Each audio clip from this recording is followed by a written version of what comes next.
Dr. Arun Vishwanath, chief technologist based in Buffalo, New York, writes about why do we still teach our children ABC. Published in Medium, Dr. Vishwanath writes, "Why do you teach me ABC? My precocious preschooler pointed to the virtual QWERTY keyboard on the tablet. Why not ASD? As someone who studies the diffusion of innovations, how people learn and adopt new ideas and techniques, I wondered why indeed. And not just the ABC sequence. Many preschoolers already know words like Xbox, Yahoo, and Zoom, and xylophone, yacht, and zebra. We have them rote. Wouldn't teaching children the words that hold more meaning to them help keep pace with their experiences?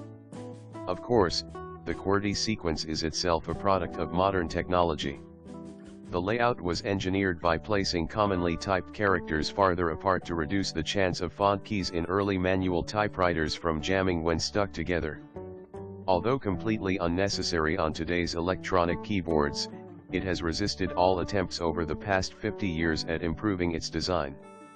Teaching the sequence would, therefore, also be practical because it is the accepted norm, appearing in every input device from ATMs to airplane flight controllers. Many people, however, believe that the ABC sequence has remained somewhat fixed, while in actuality it has changed over time.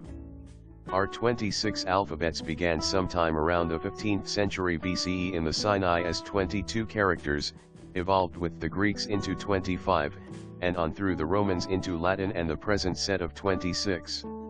Z, which used to appear after F in Old Latin, was replaced with G, and transposed to its present placement.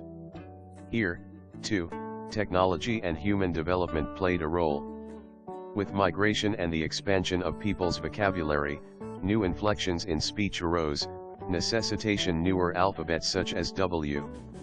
With the invention of writing tools and printing technologies came cursive scripts, lowercase letters, and the development of standardized font families.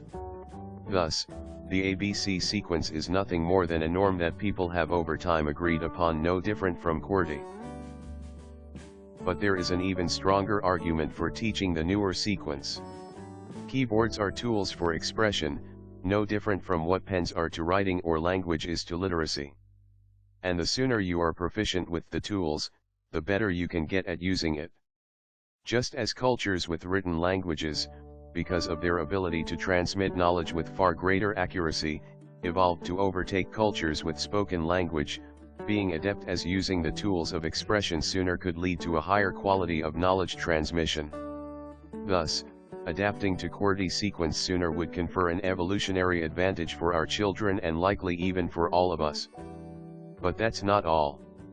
Today, computing technology has also altered the way we write. Not only do we not use quills and fountain pens, we rarely write by hand. And this has happened rather fast, even faster than the centuries it took for the evolution of alphabets and font families.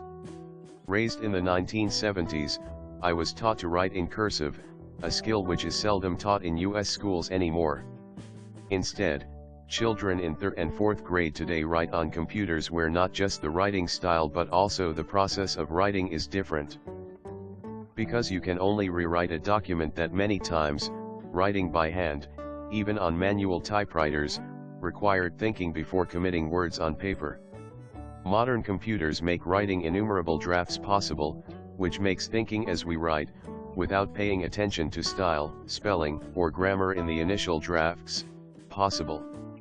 This has led to a change in how we write. As the renowned social psychologist Daryl Baim advocates in his oft-cited guide, write the first draft as quickly as possible without agonizing over stylistic niceties. Newer word processing apps have altered this process even further.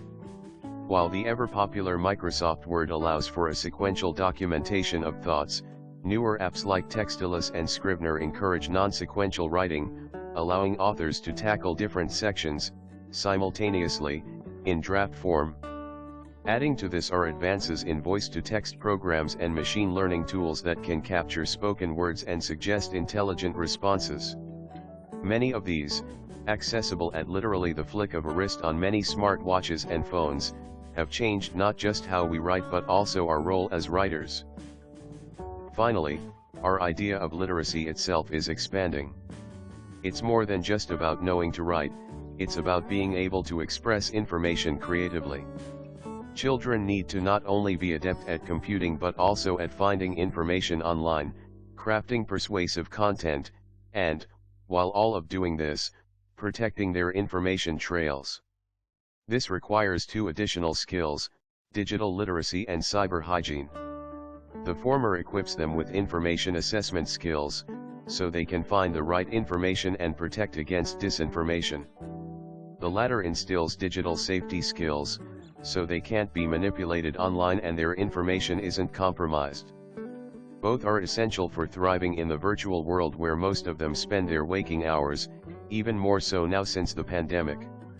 Children are already familiar with an alphabet soup of online service before they step into a classroom. These skills are, thus, best introduced in their formative learning, not in middle school and college where they are presently taught. This will ensure that the next generation is equipped to transmit information with even greater accuracy and creativity, all the more sooner, an advantage that will accrue to them and to our society as a whole. The first step towards this involves mastering the QWERTY keyboard.